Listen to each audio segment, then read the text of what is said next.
My wife 32F and I 29 meters have been married 5 years, and I'm starting to resent how she and her family act towards me. This is the last place I ever expected to be making a post. I'm just lurking and would appreciate any feedback anyone has to offer. April is my wife, and we've been married for about 5 years. She's qualified as a teacher because she earned a master's degree. Her mother and father both hold master's degrees. Her sibling is a double bachelor degree holder. No, I didn't pursue higher education. We lived comfortably in the rural south on my annual salary of around $45,000 when April and I tied the knot. A junior system administrator. That was my title at the time.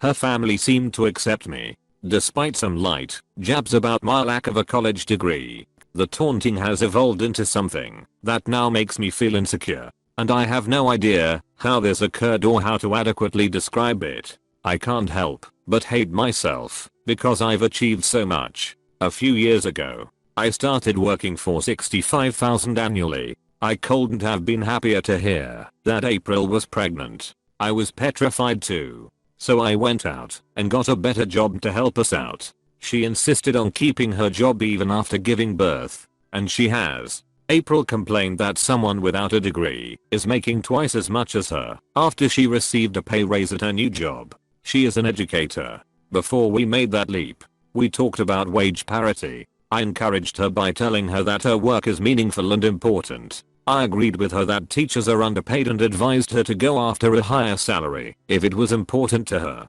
According to what I hear, April spilled the beans to the rest of her clan about how much I was making at my new job. I felt a deep sense of disappointment. That's between the two of us, and I don't think anyone else has a right to know about it. Not long after, her brother complained that it wasn't right that he earned less than me despite having more experience in the workforce. Nothing about that made any kind of sense to me. Even her college-educated sister had the same thoughts. Only she isn't a manager at her fast food restaurant, where she's worked for the past 12 years. She has degrees in both psychology and creative writing. Additionally, her father remarked that I'm now more financially secure than he is. He is a state employee, and I had to assure him that he would still come out ahead thanks to his generous benefits, retirement, and so on. I don't know why I was put in the position of having to convince him. A few years have passed, and here we are. The criticism from April's relatives has intensified as my salary, bonuses etc.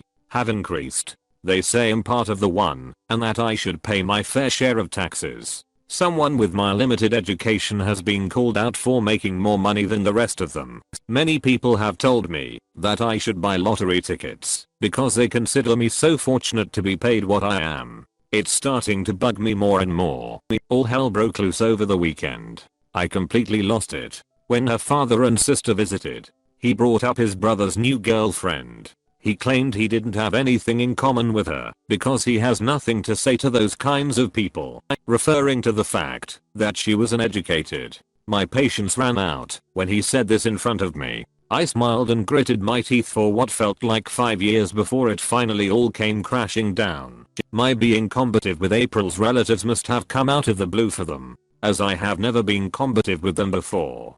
So, after I told him I was uneducated by his standards, he has nothing to say to me either. He made some flimsy excuse like, well, that's different. You have experience. And I pointed out that the other girl did too. I told him it was extremely condescending to dismiss people simply because they didn't share his educational background. I also told him that the snide remarks about my salary and lack of a college degree were unwelcome, and that I would appreciate it if they could keep their envy in check the next time they visited the house that my lack of higher education helps to pay for. At the same time, I felt terrible and fantastic. In silence, they departed, and April ripped me off big time. That I was being unfair, she said.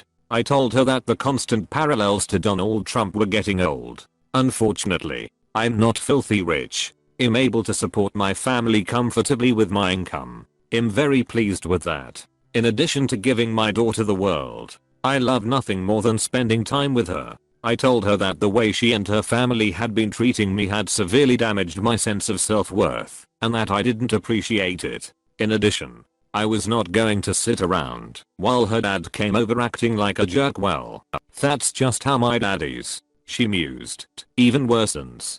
In fact, the fact that I have to say this is the worst part makes me feel bad.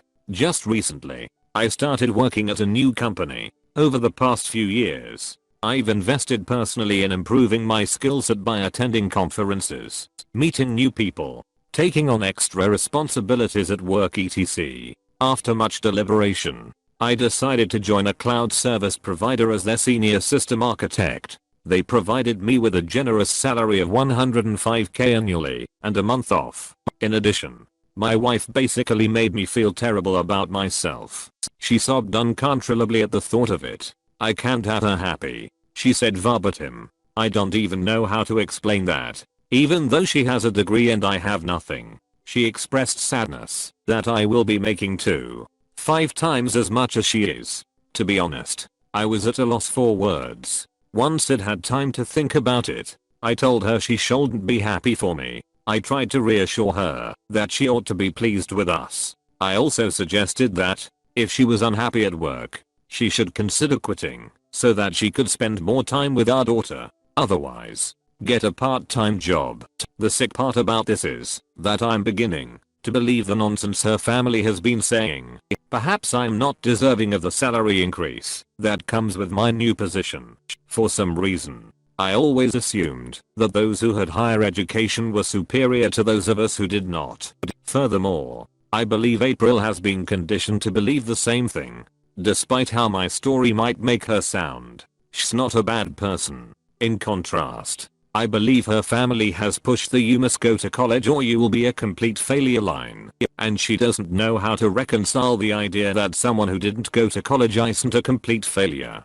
College is not something I'm knocking. I do not have anything against higher education. In retrospect, I regret not going on to higher education. Without a degree, I'm not naive enough to believe that I was not met with more resistance, or that it would not take me longer to break into this field. It's important to me that my daughter get a college education.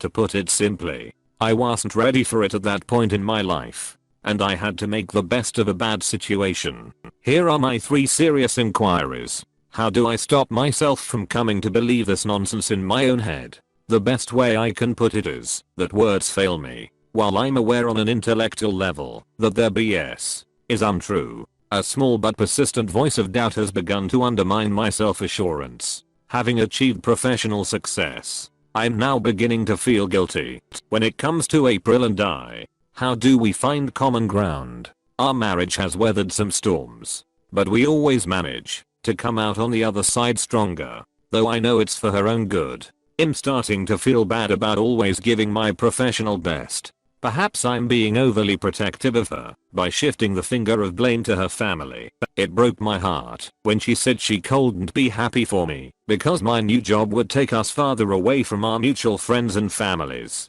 How should I approach her relatives? I'm not normally combative, so I'm ashamed of my reaction to her father's sly remark the other day. I told April that I didn't need an apology, but that she should make it clear that her family wouldn't be welcome at my house if they weren't going to be respectful of both of us when they came over. And I felt like the way they'd been treating me shows no respect for either her or myself.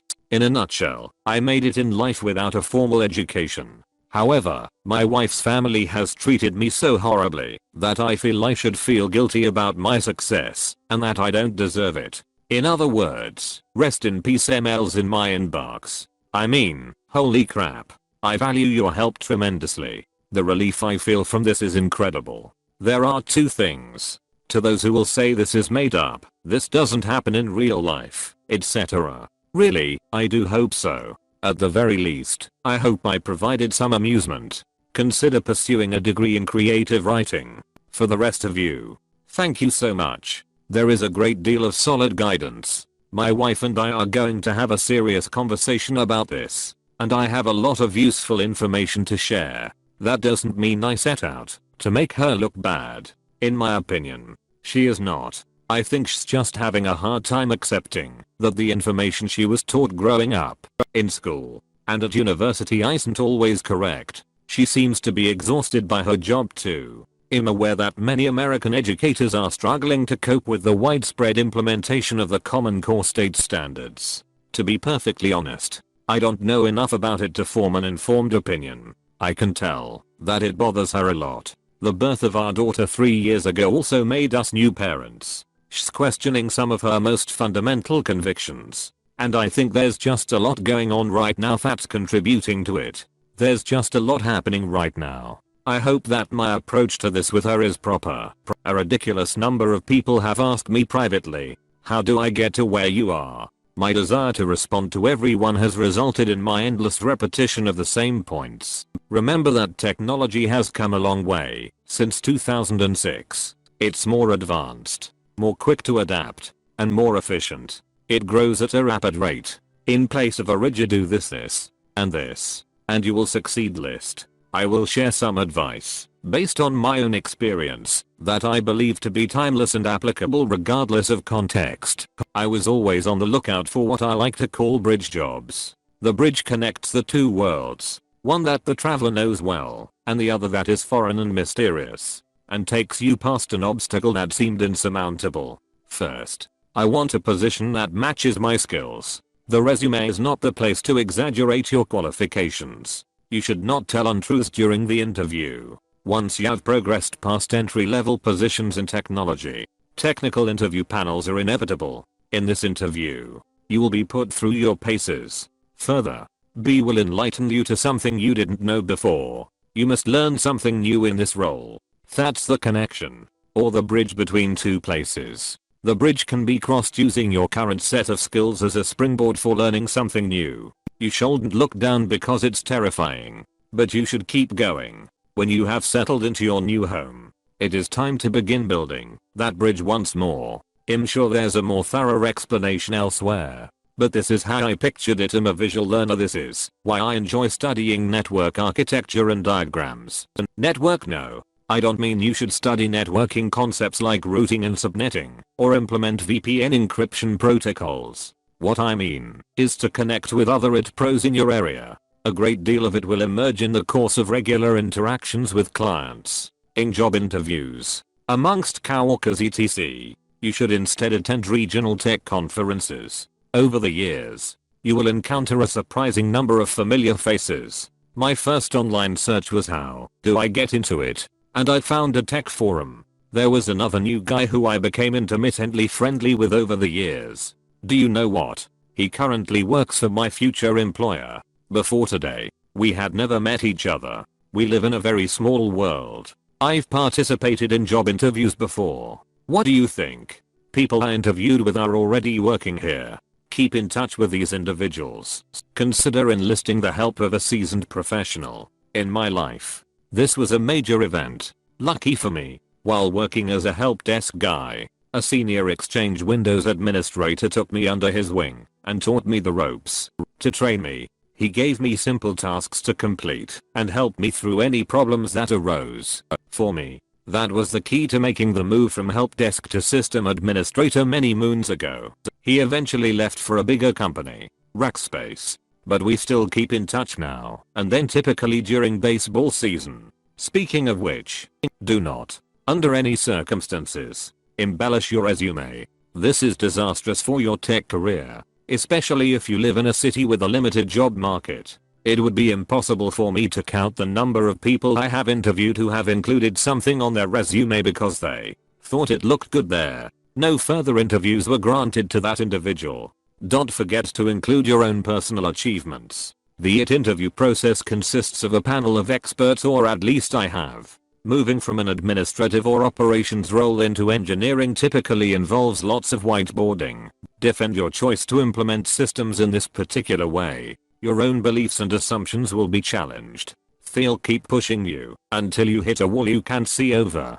And if you don't know something, just admit it. Much more valuable than someone who has no fear of the unknown is someone who is aware of their own limitations and is able to find a solution. My current position, which I will soon be leaving, has the potential to cost my company millions of dollars if something goes wrong. That's not a huge stretch of the imagination. I'm not a manager, so take this with a grain of salt. But if you don't have a college degree, You're not going to get very far in today's interview process. It's important to me to find someone with initiative and drive. Start by earning some basic credentials in your intended field of study. Engaged in networking. There's a good reason Cisco has such a large market share. Obtaining certifications like CCENT and CCNA can open doors. I hear you're looking for some dudes to fill the role of server. If you want to prove your competence, you should pursue Windows or Linux certifications. Red Hat is a popular flavor. I have my RHCA and it has helped a bit. Appreciate the use of virtual machines. Virtualization software such as VMware and Microsoft's Hyper-V. To sum up, certify yourself also. Don't be embarrassed to start your career in a support role at a help desk or on a desktop. The next question is, what do you do when you actually get that job? It's important to display enthusiasm and skill. The help desk here has 40 dedicated employees. 30 of them will always play that part. 10 of them have some real potential. 2 have actually come to me for assistance. That's why I'm doing what was done to me 7 years ago. Because of me, they were able to get by. When I assign them tasks, I tend to keep them on the smaller side. They can add done in an enterprise environment to their resume and gain valuable experience in the process. Both of those dudes are integral members of our system team. When I leave, one of them will probably take my place as that good. Bridge jobs, networking, and finding a mentor all apply here. Participate actively. Since so many people helped me out, and I know I can help them out in return, I figured it was only fair to offer some advice.